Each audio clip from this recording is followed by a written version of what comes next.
D'abord, je voudrais vous adresser quelques mots sur nos travaux au sein du Conseil régional avant que nous n'abordions les mobilités, le thème quasi unique de cette Assemblée.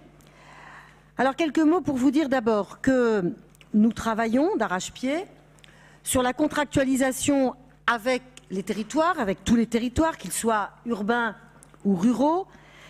Dès le mois de juin, plusieurs contrats avec des pays ou des intercommunalités seront soumis à votre examen. Et je remercie à ce sujet Éric Houlet, dont je sais et dont je mesure l'implication quotidienne sur ce sujet. J'ai eu également, durant les dernières semaines, une réunion de travail avec l'exécutif de la communauté urbaine du Creusot-Monceau, son président. Plusieurs membres de notre exécutif y participaient en fonction de leurs compétences respectives. Et je viens d'avoir cette semaine une autre réunion avec le président du Grand Besançon et son premier vice-président. La préparation de ces deux contrats de développement métropolitain avance. Je crois qu'ils pourront être soumis au vote de notre Assemblée dès la rentrée. Enfin, en début du mois de juillet, je me rendrai dans le Nord-Franche-Comté pour échanger avec le président du pôle métropolitain Nord-Franche-Comté et aussi avec le président de la communauté d'agglomération du Grand Belfort sur l'avenir de ce territoire, sur le concours que la région peut apporter à son développement. Comme je m'y étais engagée devant vous lors de la dernière assemblée plénière, j'ai également rassemblé l'ensemble des présidents de département afin de renforcer et d'approfondir les liens entre nos institutions. Je les remercie d'avoir accepté mon invitation. Et comme je m'y suis engagée, j'ai entamé une série de rencontres avec les 8 présidents de conseil départemental de notre région. Nous avons de nombreux sujets sur lesquels, par-delà nos divergences politiques, nous devons travailler ensemble et faire primer le sens de l'intérêt général. Je pense notamment aux questions agricoles. J'ai rencontré avant-hier les organismes agricoles qui m'ont manifesté leur satisfecit de voir qu'un dialogue constructif se nouait sur ce sujet entre les départements et la région. Je pense aussi à la définition d'un réseau routier régional. Je pense à la formation des personnes en insertion, sujet qui est à la croisée des compétences de la région et des départements. Nous avons d'ailleurs, lors de la dernière commission permanente, adopté le pacte territorial d'insertion du département de Saône-et-Loire, qui précise comment la région et le département doivent intervenir sur la formation et l'insertion des bénéficiaires du RSA. Nous conclurons tous ces échanges bilatéraux avec les départements par une journée de travail à l'automne entièrement dédiée au SRADDET, c'est ce que nous avions convenu. Nous avons également continué d'élaborer en lien avec l'État le plan investissement compétences régionales. Une réunion est prévue dans les prochains jours afin de travailler sur les principales orientations avec les partenaires sociaux. C'est Océane Charret-Godard qui est à la manœuvre sur ce sujet extrêmement important. Je plaiderai pour que les personnes les plus éloignées de l'emploi, notamment ceux qui sont entrés dans la spirale du chômage de longue durée et ceux qui subissent des discriminations liées à leur origine, à leur adresse, à leur handicap, soient prioritaires. Dans les quartiers que l'on dit sont sensibles, dans le cadre de la politique de la ville, c'est près de 50% des jeunes qui sont au chômage. Aucune performance oratoire, aucun stand-up ne peut nous faire oublier ce chiffre terrible. Nous accorderons une véritable priorité à ces quartiers dans le programme Investissement Compétences. Nous avons continué, depuis la dernière assemblée plénière, de défendre avec vigueur l'apprentissage dans notre région. J'ai plaidé auprès de la ministre du Travail quand elle est venue pour que le projet de loi qu'elle porte soit revu et précisé. Elle s'est engagée à prendre en compte la voix des régions, mais je sens bien que les centres de formation d'apprentis sont toujours très inquiets. J'attends donc que les promesses se matérialisent dans les faits et nous proposons des amendements en ce sens aux députés. Je le redis une nouvelle fois, personne ne peut prétendre que la situation de l'apprentissage dans notre pays était idéale, surtout lorsque nous nous comparons à nos voisins, en particulier à notre voisin suisse, mais il ne serait pas correct d'en faire porter la responsabilité aux régions surtout à une région comme la nôtre qui s'est toujours battue pour défendre et promouvoir l'apprentissage et qui continuera de le faire. Avant d'aborder la question donc centrale de ce matin, un dernier point sur notre université, Bourgogne-Franche-Comté. Je suis en train de saisir les collectivités qui accueillent des sites universitaires pour que nous nous exprimions ensemble d'une seule voix à l'égard des présidents d'universités et des établissements membres de la commu Bourgogne-Franche-Comté, afin que cessent les dissensions qui fragilisent notre université et risquent à terme de nous faire perdre le classement ISIT que l'expertise et la richesse scientifique de notre université avaient permis d'obtenir. Sans ce label, notre université sera considérablement fragilisée. Je suis contente de voir que cet appel que je fais aux collectivités de tous bords prend. Alors revenons au sujet de ce matin. Les mobilités. Ce que nous souhaitons promouvoir, c'est l'accessibilité de tous au transport. Accessibilité sociale avec notre nouvelle gamme de tarification solidaire. Accessibilité territoriale avec le maintien et le développement d'un maillage fin et serré de dessertes, de trains et de cars dans toute notre région, dans le cadre d'un service public de qualité. Le service public, on le dit souvent, c'est le patrimoine de ceux qui n'en ont pas. Il faut donc qu'il soit irréprochable. Or, inutile de se voiler la face, ce n'est pas toujours le cas. Certains élus de cette Assemblée, en particulier ceux qui fréquentent des lignes où les retards sont trop nombreux, je pense notamment à Lyon, peuvent en témoigner. La régularité du TER doit s'améliorer. Elle est de 90% seulement en France, contre 96,8% chez notre voisin suisse et même 97,5% aux Pays-Bas. La convention qui vous est proposée comprend donc des engagements forts pour l'amélioration de la qualité. La SNCF ne pourra plus s'exonérer des retards. Elle devra indemniser les voyageurs en cas de retard ou de train supprimé. La SNCF a pris des engagements forts en matière de régularité. Elle s'est engagée à améliorer la ponctualité de ses trains pour atteindre, selon les lignes, entre 90 et 97% de trains à l'heure. L'usager est mis au cœur de l'amélioration du service. Il pourra bénéficier de trains neufs et plus confortables. Vous le savez, nous avons acquis en 2015 et en 2017 15 trains Régiolis, les plus modernes qui existent. Les premiers seront livrés le mois prochain. Du matériel neuf, c'est plus de régularité et plus de confort. La négociation financière avec la SNCF a été une négociation très engagée.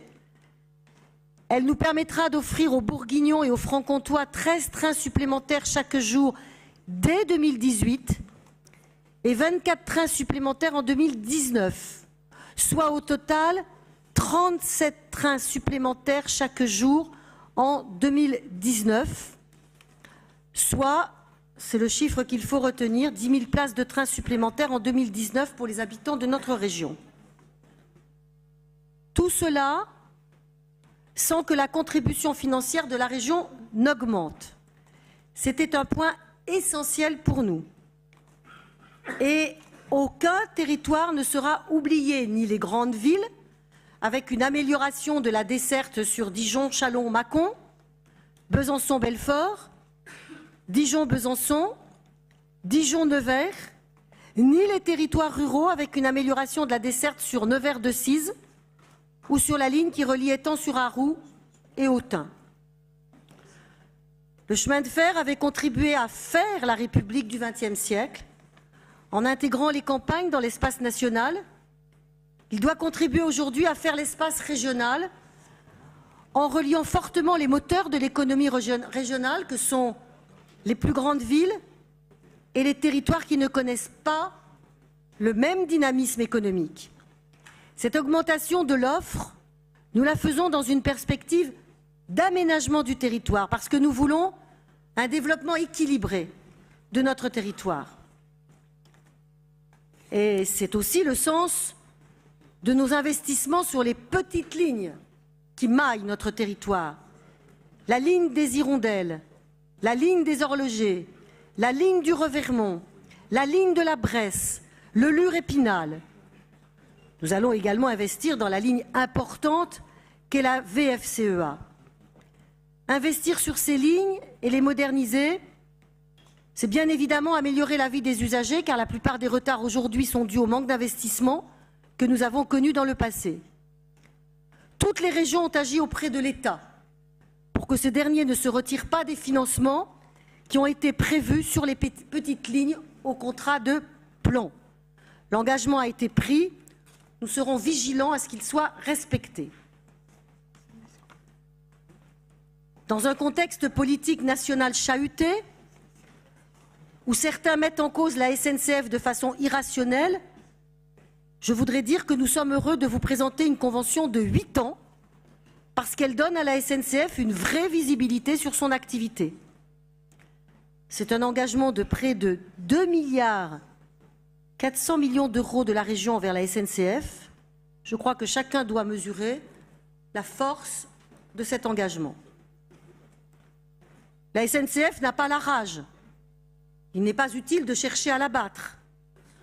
Le statut qui est actuellement remis en cause par le gouvernement n'a pas grand-chose à voir avec les difficultés que rencontre aujourd'hui la SNCF, notamment avec sa dette.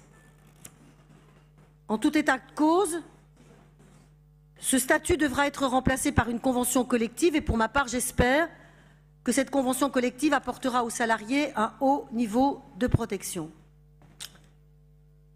Mais la SNCF, comme d'autres grandes organisations, doit évoluer pour être contemporaine de son époque. Elle doit être plus agile et plus réactive. La décentralisation a été une grande réussite. Le transfert aux régions de la compétence en matière de transport a permis à la SNCF de se moderniser parce que notre dialogue est exigeant mais constructif. Sur l'ouverture à la concurrence, force est de constater que le contexte social et politique ne favorise pas un débat rationnel.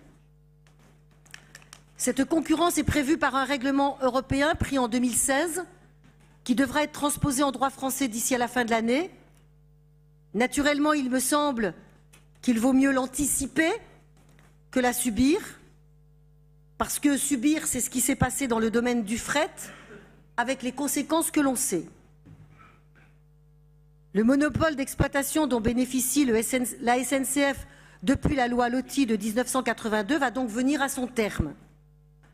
Dans tous les cas, cette ouverture à la concurrence ne remettra pas en cause le rôle de la région en tant qu'autorité organisatrice des transports. C'est la région qui continuera à définir les tarifs.